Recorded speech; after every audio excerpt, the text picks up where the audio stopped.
గారి ఆధ్వర్యంలో సుదీర్ఘంగా అనేక అంశాలు చర్చించుకోవటం జరిగింది. దానికి సంబంధించిన అంశాలను వివరించడానికి నాతో పాటు ఇక్కడికి విచ్చేసిన సహచర మంత్రివర్యులు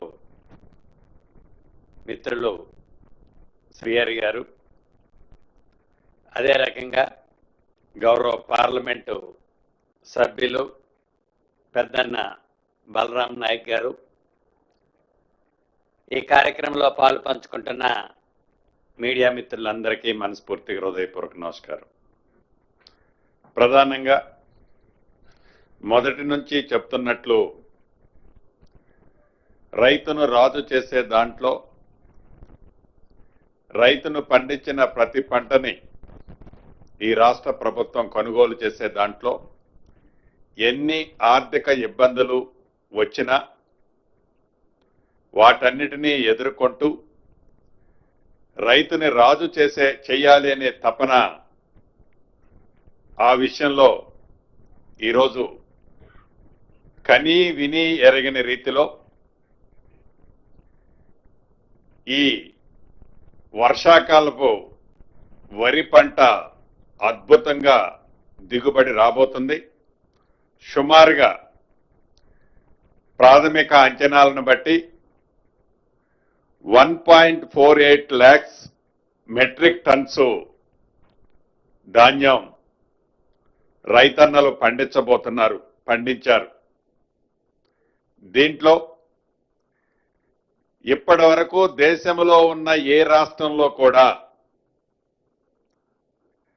ఆనాటి ఉమ్మడి ఆంధ్రప్రదేశ్ రాష్ట్రంలో కూడా ఇంత పెద్ద ఎత్తున వరి దిగుబడి రాలేదని చెప్పటానికి ఈ రాష్ట్ర ప్రభుత్వం ఎఫర్ట్ ఎంతుందో, గౌరవ ముఖ్యమంత్రి గారు కానీ ఆ శాఖ మంత్రివర్యులు కానీ కృషి ఎంతుందో స్పష్టంగా ఈనాడు కనిపిస్తుంది. ఈ పండించిన పంట ఏదైతే ఉందో సుమారు ఈ సీజన్లో 80 లక్షల పైగా మెట్రిక్ టన్నులు ప్రొక్యూర్ చేసే పరిస్థితి కనిపిస్తుంది. ప్రొక్యూర్ చేయాల్సిన అవసరం రాబోతుంది. దీన్ని దృష్టిలో పెట్టుకొని నిన్ననే ఈ శాఖకు సంబంధించిన అధికారులు కేంద్ర ప్రభుత్వం దగ్గరికి సంప్రదించడానికి వెళ్ళినప్పుడు కేంద్ర ప్రభుత్వంలోని ఉన్నతాధికారులు వారిచ్చిన ఇండికేషన్ ఏంటంటే, మా దగ్గర గోడాములన్నీ ఫుల్గా ఉన్నాయి, మేము ఒక 50 లక్షల టన్నులు తీసుకోగలిగితే ఎక్కువ అనే ఫీలింగ్ లో వాళ్ళు ఫెయిలర్స్ ఇవ్వటం జరిగింది. కనీసం ఇంకొక 15-20 వేల టన్నులైనా అదనంగా తీసుకోవాలని మన అధికారులు వారిని అభ్యర్థించడం జరిగింది. బట్ ఏది ఏమైనా ఈ వర్షాకాలం ఏదైతే వరి రైతన్నలు పండించారో కేంద్ర ప్రభుత్వం సహకరించినా సహకరించకపోయినా ప్రతి గింజని ఇచ్చిన మాట ప్రకారం రైట్ టైంలో ఎక్కడా రైతన్నలకి ఇబ్బంది కలగకుండా ఉండే విధంగా తగు సూచనలు సలహాలు ఈరోజు కేబినెట్ లో అధికారులకు ఇవ్వటం జరిగింది. పండించిన ప్రతి గింజని రాష్ట్ర ప్రభుత్వం ఏదైతే కొనే కేంద్రాల దగ్గరకు వస్తుందో దాన్ని రెవెన్యూ అధికారులతో పాటు పౌర సంబంధాల శాఖకు సంబంధించిన అధికారులు ప్రత్యేకమైన ఫోకస్ పెట్టే విధంగా కేబినెట్ లో నిర్ణయం తీసుకొని మద్దతు ధరతో పాటు సన్నధాన్యానికి మద్దతు ధరతో పాటే బోనస్ 500 రూపాయలను కూడా ఇవ్వాలి అని కేబినెట్ లో తీర్మానించడం జరిగిందని రాష్ట్రంలో లక్షలాది మందిగా వరి పండిస్తున్న రైతన్నలకు శుభవార్త ఈ వేదిక ద్వారా తెలియచేయడం జరుగుతుంది. కేబినెట్ లో ఆ నిర్ణయం తీసుకోవడం జరిగింది. అదే రకంగా రాష్ట్రంలో కొత్తగా 3 అగ్రికల్చర్ కాలేజీలని ఈరోజు కేబినెట్ ఆమోదించడం జరిగింది. అందుట్లో ఒకటి హుజూర్ నగర్, 2 కొడంగల్, 3వది నిజామాబాద్ లో అత్యంత అధునాతన సౌకర్యాలతో 3 అగ్రికల్చర్ కాలేజీలను కూడా ఈనాటి కేబినెట్ లో ఆమోదించడం జరిగింది. అదే రకంగా తెలంగాణ రాష్ట్రంలో ప్రజాప్రభుత్వం ఏర్పడి రేపు డిసెంబర్ 9వ తారీఖు నాటికి 2 సంవత్సరాలు పూర్తి కాబోతుంది.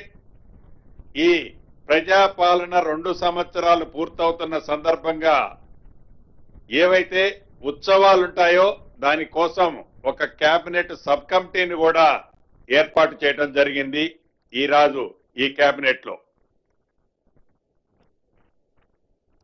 అదే రకంగా ఈ లోకల్ బాడీ ఎలక్షన్స్ కి సంబంధించిన దాంట్లో అనేక మంది వివిధ సెక్టార్ల నుంచి అనేక అభ్యర్థనలలో అనేక మంది మంత్రులకి, గౌరవ ముఖ్యమంత్రి గారికి, ఉప ముఖ్యమంత్రి గారికి, అదే రకంగా పంచాయతీరాజ్ శాఖ మంత్రి గారికి, మా సహచర మంత్రులందరికీ కూడా ఏవైతే గత ప్రభుత్వంలో 2 పిల్లల నిబంధన ఉండేది, 2 పిల్లల కంటే ఎక్కువగా ఉంటే లోకల్ బాడీలో అది ఎంపీటీసీ గాని, జెడ్పీటీసీ గాని, వార్డు మెంబర్ గాని, సర్పంచ్ గాని నిలబడే అర్హత ఉండేది కాదు ఆనాటి ప్రభుత్వం చేసిన చట్టం వల్ల. దాన్ని ముఖ్యంగా ఈ రోజు కేబినెట్ లో మా సహచర మంత్రివర్యులు శ్రీహరి గారు వారు మొదట లేవనెత్తిన ఈ అంశాన్ని కేబినెట్ అంతా కూడా సానుకూలంగా స్పందించి దీన్ని ఈ నిబంధనని ఎత్తేయాలని రాష్ట్ర ప్రభుత్వం ఈ రోజు కేబినెట్ నిర్ణయం తీసుకోవడం జరిగింది. అదే రకంగా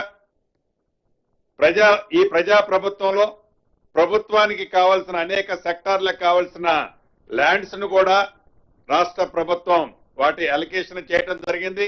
ఉదాహరణకి భద్రాద్రి కొత్తగూడెం జిల్లాలోని ఏనుకూరు మార్కెట్ కమిటీలో జూలూరుపాడు ఆ సెక్టార్ లో ప్రాంతంలో ఉండే జూలూరుపాడులో ఉదాహరణకు ఒక 10 ఎకరాలు అక్కడ అలొకేషన్ చేయడం జరిగింది. ఇట్లా ఒక 7-8 సెక్టార్లకు మీకు ఆ డీటెయిల్స్ అన్ని మా వాళ్ళు ఇస్తారు.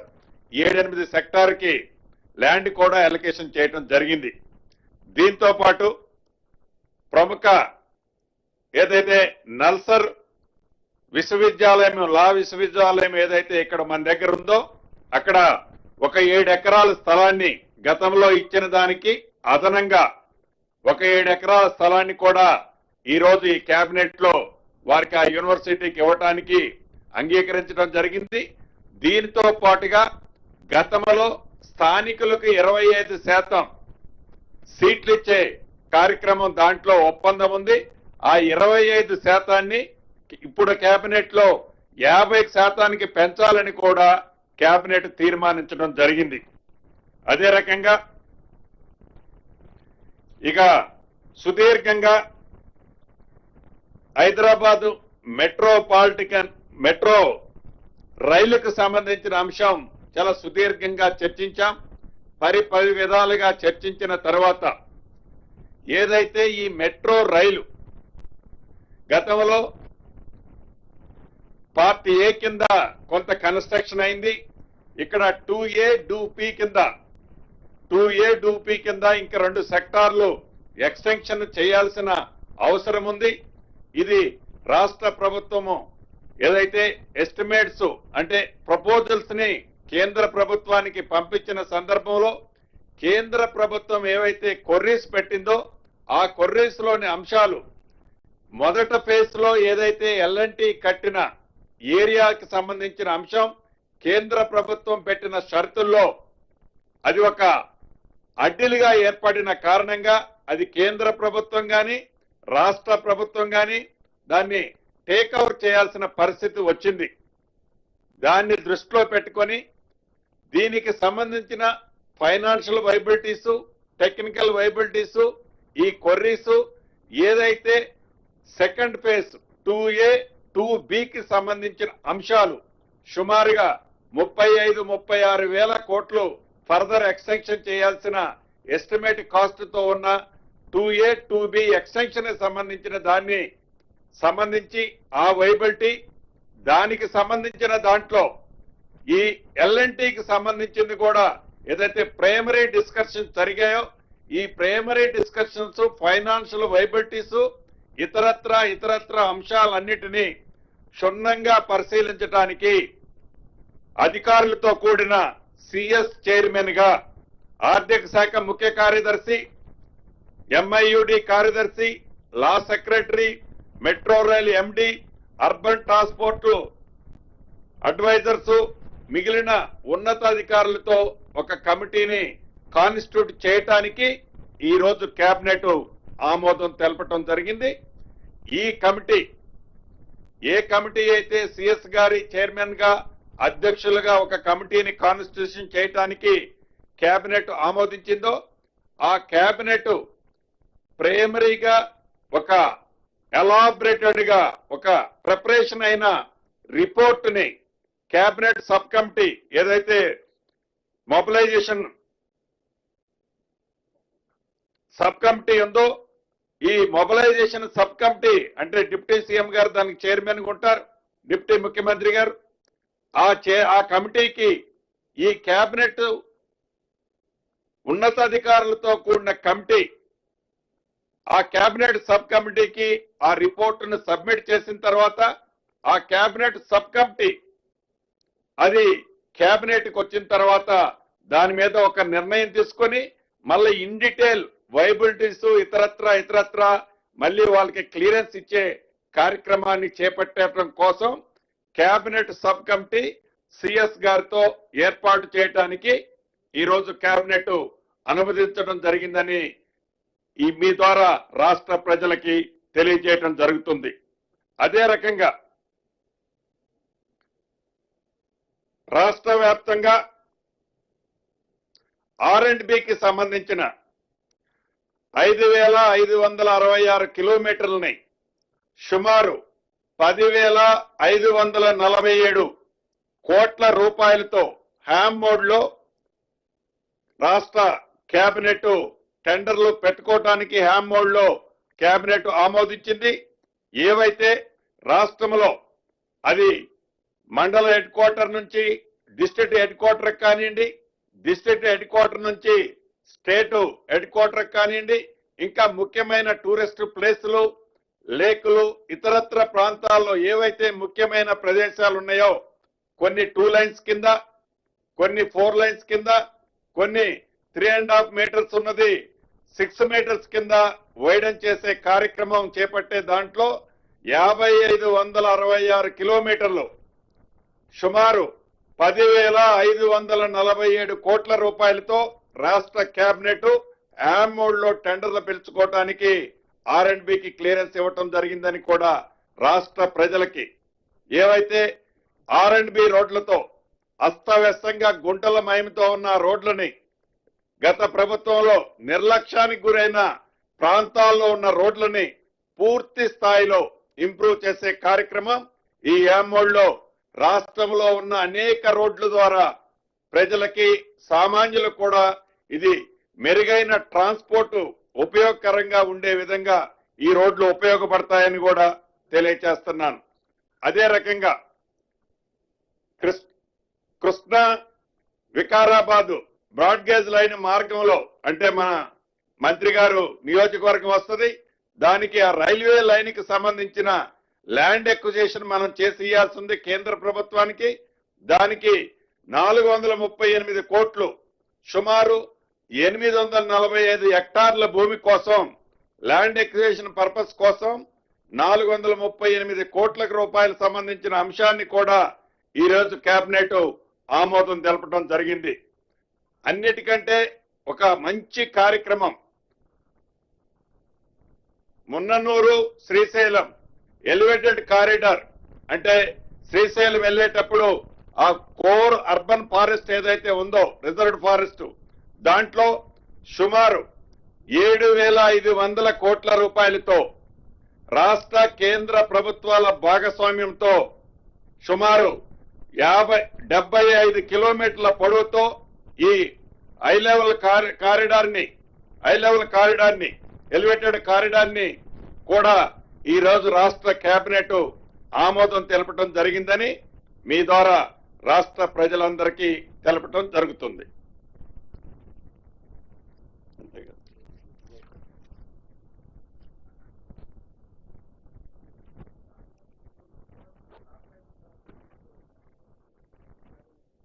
సో ఇప్పుడు ఇచ్చే వాటిలో ఫాస్ట్ గా ఇచ్చేస్తాం, అది కూడా టేక్ ఓవర్ చేయటం జరుగుద్ది.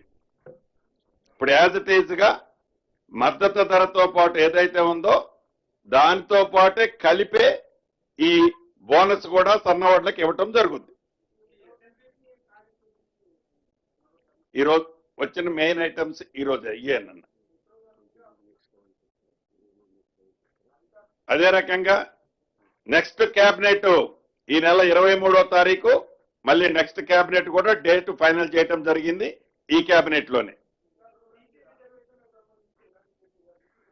ఏదైతే ఈరోజు సుప్రీంకోర్టులో బీసీ 42% చిత్తశుద్ధితో ఈ ప్రభుత్వం ప్రకటించి జీవోలు ఇచ్చి షెడ్యూల్ వచ్చిన తర్వాత ఆనరబుల్ హైకోర్టు ఇచ్చిన దాన్ని దృష్టిలో పెట్టుకొని ప్రభుత్వమే సుప్రీంకోర్టుకి ఎస్ఎల్పి వేయటం జరిగింది.